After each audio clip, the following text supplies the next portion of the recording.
Enforcement directorate വിടാതെ പുറയുണ്ടല്ലോ, എന്തായിരിക്കും അതിൻ്റെ ഒരു കാരണം? എന്തോ വാശി പോലെ അവർക്ക് 1.5 വർഷം അന്വേഷിച്ചിട്ട് ഒരു ചുക്കും കണ്ടെത്താൻ പറ്റിയിട്ടില്ല. 4 പേരുടെ മുന്നിൽ പറയാവുന്നൊരു കാര്യമുണ്ടല്ലോ, കോടതി എത്ര വട്ടം ചോദിച്ചു, ഇതുവരെ പറയാൻ പറ്റിയില്ലല്ലോ. അപ്പോൾ കോടതി പറഞ്ഞു നിയമലംഘനം വല്ലതും ഉണ്ടെങ്കിൽ അന്വേഷിക്കാം.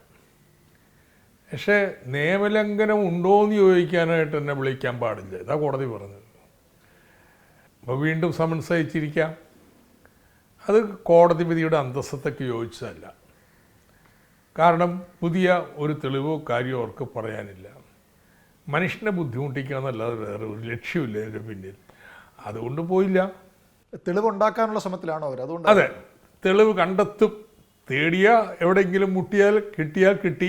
പക്ഷെ 1.5 വർഷം കൊണ്ട് പറ്റാത്തത് ഇനിയിപ്പോൾ ഇവർ എന്നോട് ചോദിച്ചുണ്ടാക്കാൻ പോകുന്നതാണ്.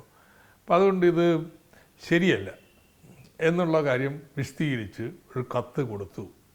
ഇനിയും അവർ ഈ സ്റ്റേ സമൻസോട്ട് വന്നാൽ നമ്മൾ കോടതി പോകും, കോടതി പറഞ്ഞതിന് വിരുദ്ധമായിട്ടാണ് ഇവർ പ്രവർത്തിക്കുന്നതെന്ന് പറഞ്ഞ് അവർ ഫൈറ്റ് ചെയ്യുമെന്ന്. ഇവരൊന്നും മുൻപ് വിരളുന്ന പ്രശ്നമില്ല. എൻഫോഴ്സ്മെന്റ് ഡയറക്ടറേറ്റ് ആണ് കേന്ദ്ര സർക്കാരിൻ്റെ എല്ലാ അനുഗ്രഹാശിസുകളുള്ള ഒരു സ്ഥാപനമാണ്. നമുക്ക് പേടിയില്ല, വരും. ഞങ്ങൾക്ക് പേടിയില്ല. അവരെന്നാ ചെയ്യാനാ? ഞാൻ പറയുന്നത് 1.5 വർഷമായിട്ടൊന്നും ചെയ്യാൻ പറ്റിയില്ലല്ലോ. എന്താണ് നിയമലംഘനം എന്ന് പോലും കോടതിയിൽ വീണ്ടും വീണ്ടും ചോദിച്ചിട്ട് പറയാൻ പറ്റിയിട്ടില്ല. അവരിപ്പം എന്തുണ്ടാക്കാനോ?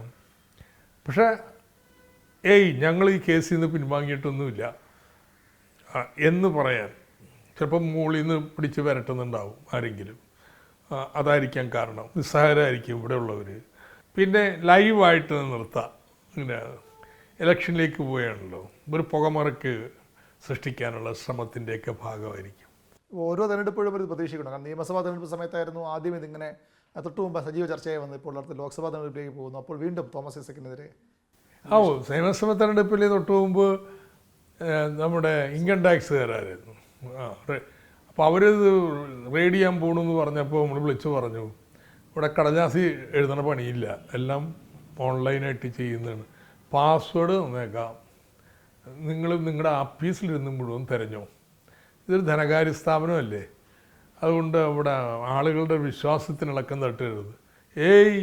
16 പേരെ വന്നത് എന്നിട്ട് വളയുക, ജീവനക്കാരെ മുഴുവൻ ഒരു മുറിയിൽ കയറ്റി ഇരുത്തുക, എന്നിട്ട് തിരയുക, വൈകുന്നേരം വരെ തിരഞ്ഞ് എന്നിട്ട് തിരിച്ചു പോയി.